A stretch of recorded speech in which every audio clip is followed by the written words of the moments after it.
There you go. Jane's smashing it on the elliptical.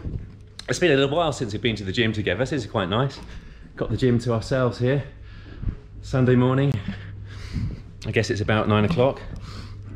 So I'm just continuing with the theme of exploring why my left is a little bit weaker than my right in terms of on the bike and the pedaling. I'm just trying to rule out once and for all that it's not down to strength in the left versus the right. So I'm going to check that once more with a set of single leg deadlifts.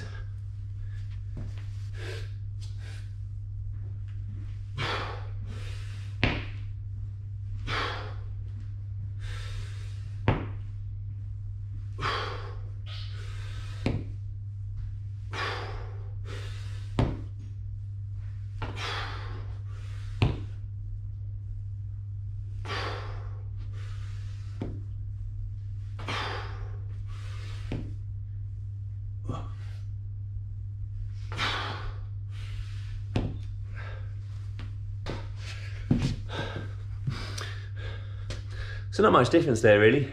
Both felt pretty much the same, and that's the first time I've got to 8 reps in some time, or since pre-pandemic, with a 24 kettlebell on each leg for 8 reps. So going back to the watt bike in order to explore the impact of pedaling technique, and obviously I've got a few ideas from the session in the last vlog. So back from the gym, just been warming up at what feels like a very comfortable cadence and wattage, zone 2 wattage. It is a recovery day today, full rest day tomorrow. And you can see from the data from Watt Bike Hub that the left-right balance is pretty even, 50-50. But the quality of the pedaling stroke, like a nice circular pedaling stroke, isn't quite there, because the average PES score is 58 and we're aiming for about 70. And you can see the Watt Bike sausage is kind of veering from red to amber, and it's kind of peanut shaped, which is indicative of a little bit of a dead spot at the bottom of each pedaling stroke, so not quite having a nice circular motion or what feels like a very comfortable cadence. But nonetheless, 50-50 left-right balance, so that's good. Let's see what happens when I reduce the gearing to 5 and increase the RPM to 120 as I start lap 2. And all the data resets from the start of lap 2. So here we go.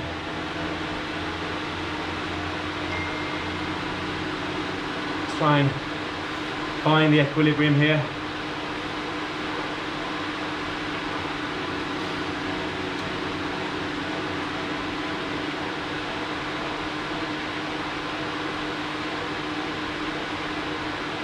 Now I really am trying to keep the tension on the chain with a nice even pedaling stroke, circular motion. But instantly you can see that we've gone to full-time red on the Watt Bike Hub, the sausage.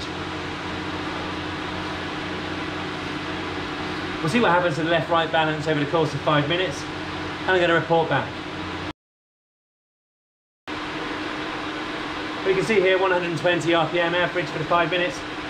Left-right still 50-50. Nice.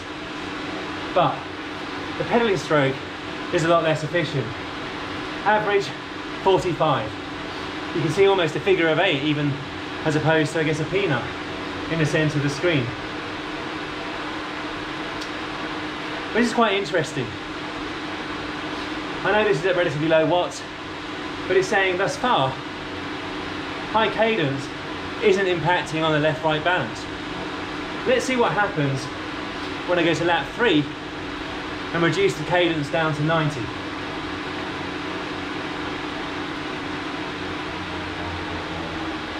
So here we are on lap 3, 10 seconds in. Just bringing the cadence down, trying to find the right gearing.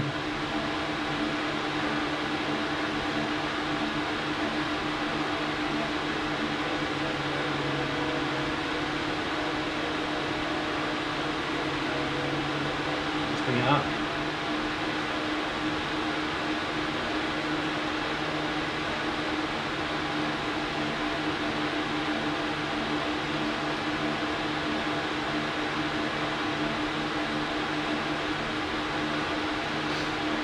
So instantly you can see the left-right balance remains the same, but the quality of the pedalling stroke has improved dramatically. Back to a nice circle, amber to green, with an efficiency score of 67. And that's indicative of a nice even push down and pull back on the pedalling stroke, with much less of a dead spot at the bottom of the pedalling stroke. I report back, so at 94, 95 here, I report back after 5 minutes. 5:06. But this feels good. The watts are a little bit higher than on the Zone 2 high cadence work. I'm going to come back to that in a second. But you can see I've sustained a very nice kind of pedaling technique, left, right, 50-50. Power efficiency transfer, PS score, 68 on average over the 5 minutes. And it feels good. It feels very natural here at the kind of mid to upper Zone 3 wattage. Cadence is higher than I was targeting. So we're going to do another 5-minute segment at 85 RPM and see what happens then.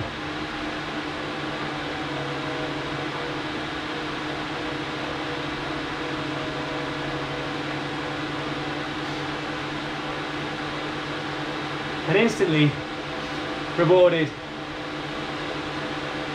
with a pedaling efficiency score, PS score of 70. Whether or not I'll sustain that throughout is another question. A little bit more right dominant here though. Feels nice.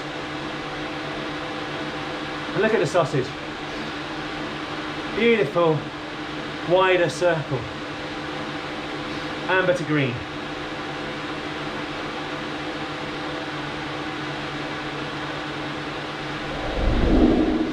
I'll report back. Yep, RPM has been 90, not 85. I'll try an 85 in a second. But the pedaling technique, very nice, as you can see here. Feels good as well. Although I think the perceived exertion in the inner quad muscles is certainly a bit greater than at high cadence for the same wattage. So here's lap 5, 85 RPM.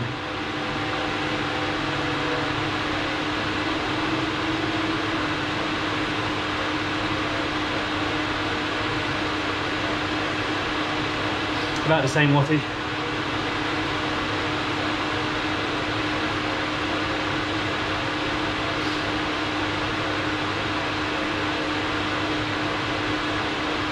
PS creeping up a little bit. That's encouraging. Left-right balance, 49-51. See how that changes.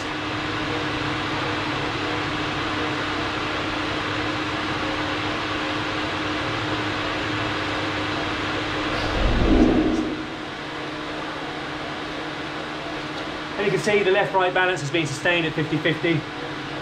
My average PS was about 71 to 72 throughout. And a lovely green watt bike sausage. So a very efficient pedaling stroke this. Definitely, even versus the 90 RPM, more stress on the quad muscles.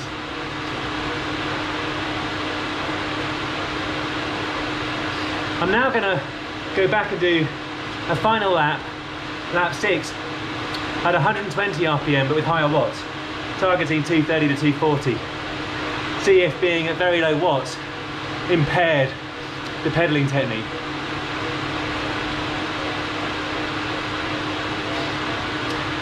Lap 7 now. Sorry, lap 6 now, 6 seconds in.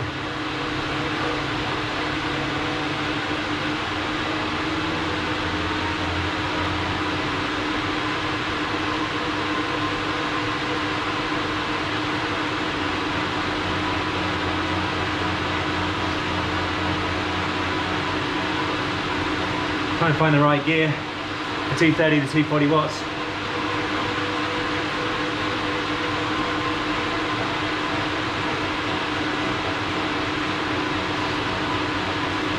can't quite get it here, so we'll see what it is.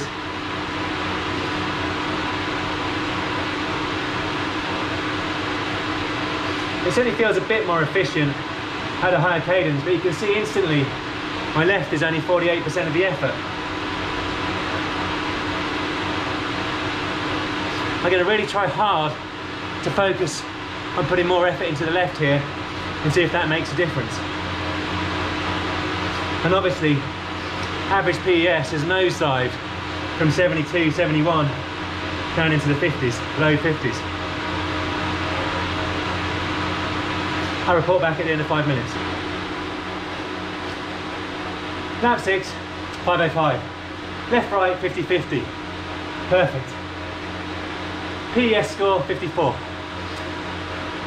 So we can definitely conclude that the higher cadence is impacting adversely on my pedaling technique. It isn't as efficient, but the perceived exertion through the leg muscles is easier. That said, my heart rate is about 8 beats per minute higher, maybe 6. So that would impact on overall endurance. And definitely in a Zwift race, it's easier to sustain a 95 to 105 RPM because when it surges, it's easier to spin.